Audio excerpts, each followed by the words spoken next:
मन तो सुख के सागर बसरे, और न ऐसा जसरे।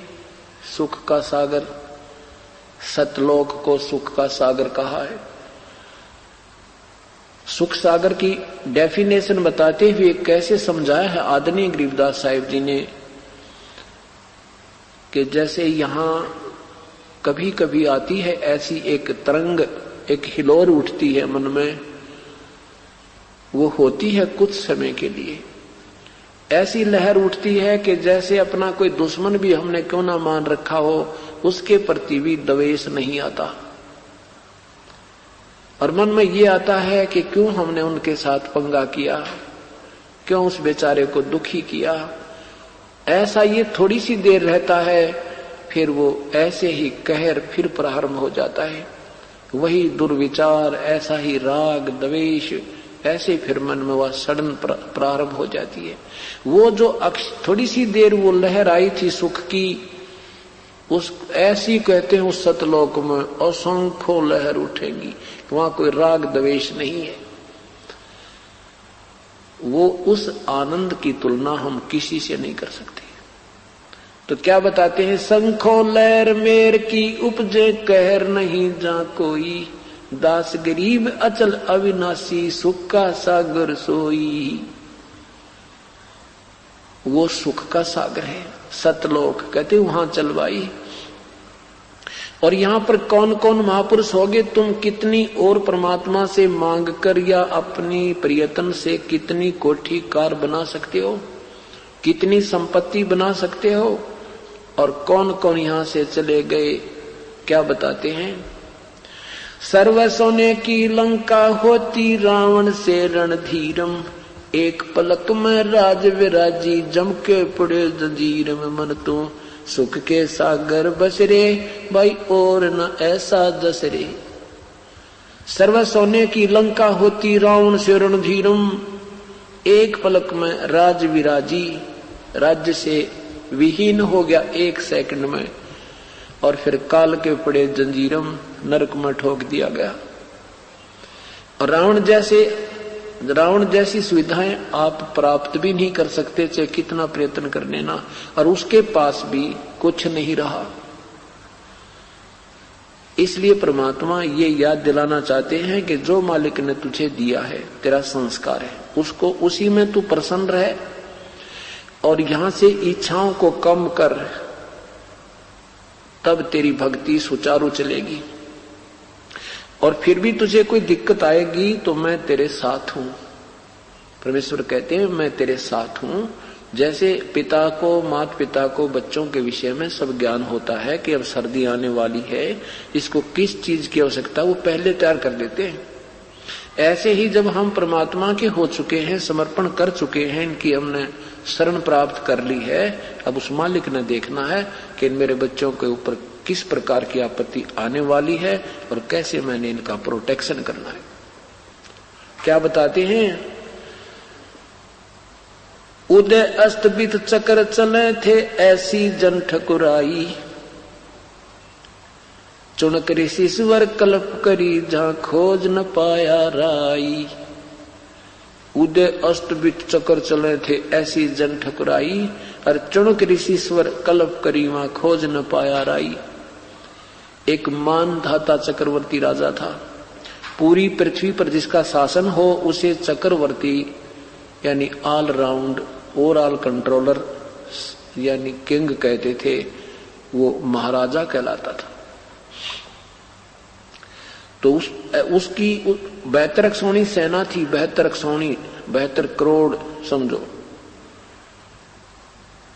और उसने पूरी पृथ्वी पर यह देखने के लिए कि मेरी प्रभुता को किसी ने अस्वीकार तो नहीं कर दिया है, मेरी गुलामी को किसी ने अस्वीकार तो नहीं कर दिया किसी छोटे नवाब ने, उसके लिए वो एक घोड़ा छोड़ते थे, उसमें एक पोस्टर लगा देते थे, उसके गले में बांध देते थे, साथ में सैनिक छोड़ देते थे 1500, और उसमें लिखा होता तो जिसने राजा की प्रभुता स्वीकार ना हो तो वो घोड़ा पकड़ ले और युद्ध के लिए तैयार हो जा। राजा के पास 72 अक्षौणी सेना, ये साथ लिख दिया जाता था।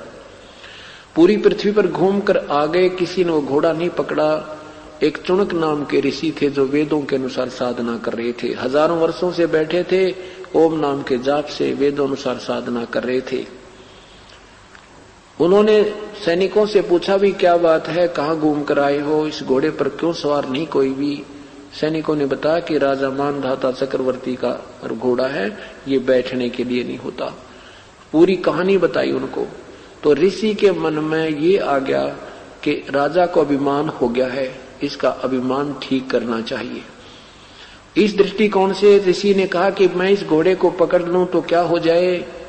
सैनिकों ने कहा, रे कंगाल, दाने तेरे खाने के नहीं, और राजा के साथ युद्ध करने को तू करना पड़ेगा तुझे। तो ऋषि ने कहा भी मैं राजा का युद्ध स्वीकार करता हूं। कहने का भाव ये है कि राजा, उस चुनक ऋषि ने अपनी शक्ति से 4 एटम बम बना लिए।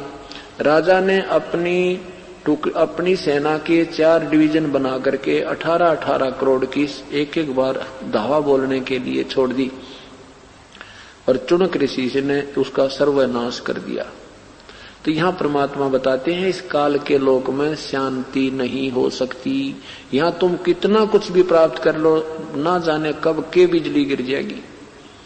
इसलिए याद दिलाते हैं कि उदय अस्त भी चक्कर चले थे, ऐसी जन ठकुराई। उदय अस्त, जहां से सूर्य उदय होता है और अस्त होता है, यानी पूरी पृथ्वी पर शासन था उसका।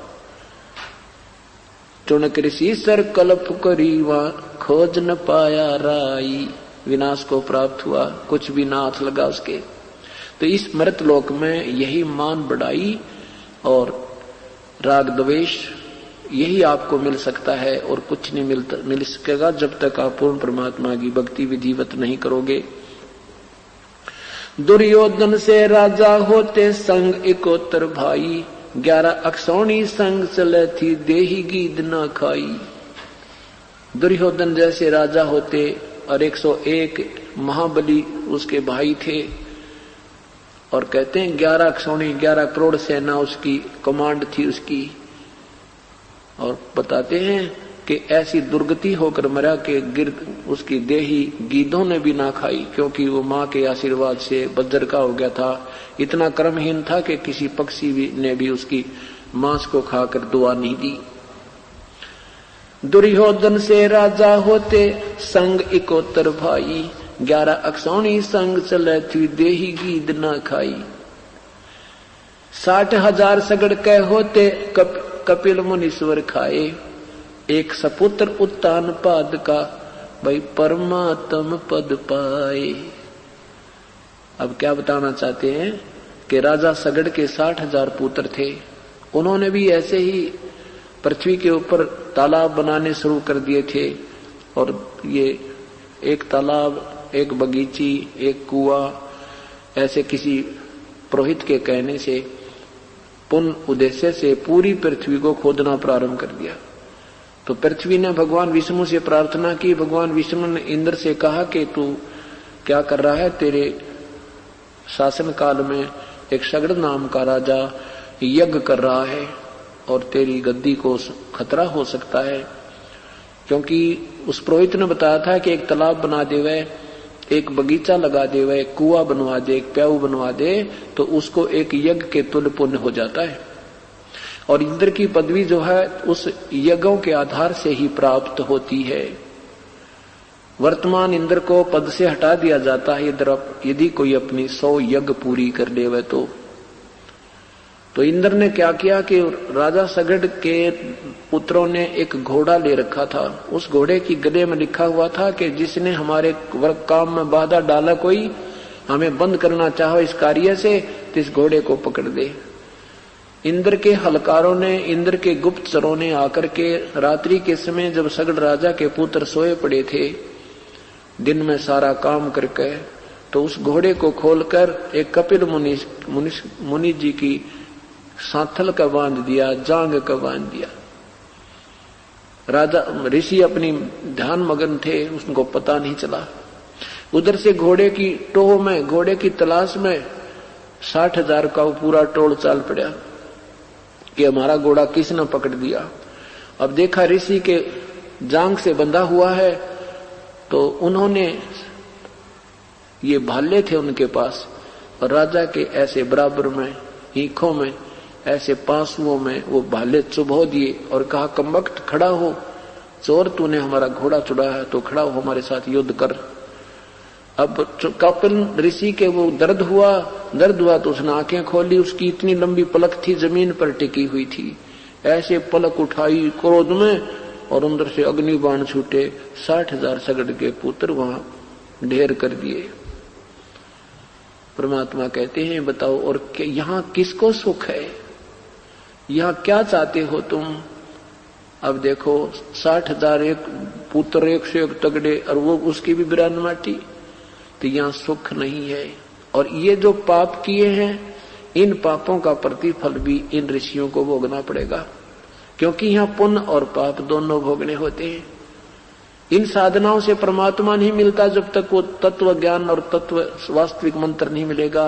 इससे ये सिद्धियां मिल जाती हैं, स्वर्ग में, महास्वर्ग में स्थान मिल जाता है, देव उपाधि मिल जाती है, यहाँ की राज्य की पदवी मिल सकती है, और फिर 83 लाख योनियां भी मिलेंगी।